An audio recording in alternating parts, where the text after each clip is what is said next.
गोस्वामी तो कई हुए हैं देश में, लेकिन अर्णब गोस्वामी जैसा कोई नहीं। गोस्वामी तुलसीदास भी नहीं। वो तो कहते थे कि सब नर करहि परस्पर प्रीति, चलहि सुधर्म निरत श्रुति नीति। मतलब जहां सारे मनुष्य एक दूसरे से प्रेम करते हैं और निरंतर मनुष्यता के मार्ग पर चलते हैं। अर्णब गोस्वामी ने इसको बना दिया सब नर करहि परस्पर नफरत, चलहि कुधर्म रिपब्लिक चंपक। आपको हंसी आ रही होगी, मजाक लग रहा होगा, लेकिन यह हंसने की बात नहीं है और मजाक की तो कतई नहीं। यह शुद्ध तौर पर इस देश की राज सत्ता की गोदी में बैठकर जनता को मजाक बना देने का मामला है। क्या आप कल्पना कर सकते हैं कि किसी पत्रकार को यह लगने लगे कि मंत्री उसके इशारे पर नाचते हैं, पूरी कैबिनेट उसकी कठपुतली की तरह है और प्रधानमंत्री से वो जब चाहे मिल सकता है, प्रधानमंत्री कार्यालय से जो चाहे करवा सकता है।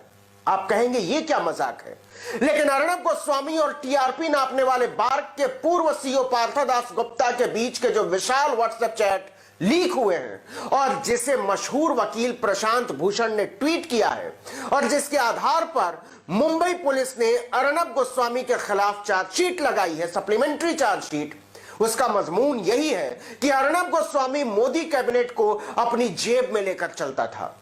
उसने केवल पत्रकारिता को मजाक नहीं बनाया है, केवल टीआरपी को मजाक नहीं बनाया, भारतीय जनता पार्टी के इस गुर्गे ने राष्ट्रीय सुरक्षा तक को मजाक बना डाला। आपको याद होगा जब अर्णब गोस्वामी को रिपब्लिक टीवी के दफ्तर के डिजाइनर को जान देने के लिए उकसाने के मामले में जेल भेजा गया था, तो उनके लिए सबसे पहले झंडा किसने उठाया था? सूचना प्रसारण मंत्री प्रकाश जावड़ेकर ने। लेकिन आज जावड़ेकर को अपनी प्रतिक्रिया पर अफसोस हो रहा होगा, दुख हो रहा होगा, झिझक हो रही होगी, क्योंकि लीक व्हाट्सएप चैट से यह बात सामने आई है कि गोस्वामी जावड़ेकर को कुछ समझता ही नहीं था, महज एक कठपुतली। पहले गिरफ्तारी के बाद अर्णब की शान में जावड़ेकर ने 4 नवंबर 2020 को क्या लिखा था, यह देख लीजिए। उन्होंने लिखा था, हम महाराष्ट्र में प्रेस की स्वतंत्रता पर आक्रमण की निंदा करते हैं। यह प्रेस के साथ सलूक का तरीका नहीं है। यह आपातकाल की याद दिलाता है जब प्रेस के साथ इस तरह का व्यवहार किया गया था। जावड़ेकर ने पीआईबी, डीडी न्यूज और साक्षात रिपब्लिक को टैग करके अर्णब गोस्वामी को उपकृत किया था। लेकिन वो तो अब पता चला है कि उपकृत प्रकाश जावड़ेकर ने अर्णब गोस्वामी को नहीं किया था, उपकृत तो खुद गोस्वामी ने जावड़ेकर को यह मौका देकर किया था। बार्क में टीआरपी घपले का साझेदार पार्थोदास गुप्ता और अर्णब गोस्वामी दोनों जावड़ेकर को नाकाम और बेकार समझते थे।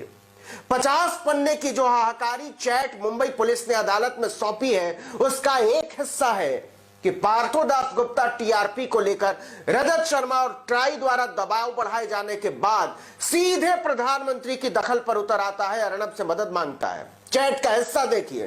पार्थो कहता है, पीएमओ में कोई प्रगति हुई?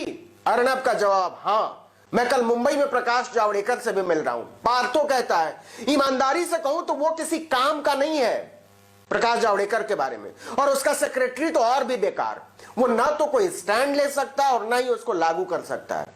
अर्णब कहता है, अरे पीएमओ के लिए नहीं, बस तुम्हें बता रहा हूं, पीएमओ को तो मैं दूसरी तरह से डील कर रहा हूं। यह पढ़ने के बाद प्रकाश जावड़ेकर पर क्या गुजर रही होगी, कितना खराब लग रहा होगा। लेकिन सच यह है कि खुद प्रधानमंत्री नरेंद्र मोदी का दफ्तर अर्णब गोस्वामी के लिए मजाक बन गया था।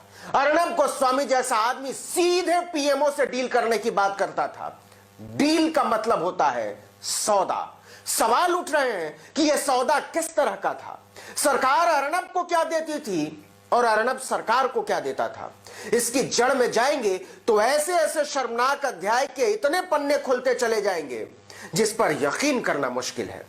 एक ऐसी ही चैट में अर्णब गोस्वामी कहता है, मैंने आपको बताया था कि एनएम प्रधानमंत्री कार्यालय से जा रहे हैं। एनएम से अर्णब का इशारा उनके सलाहकार नृपेंद्र मिश्रा से होगा।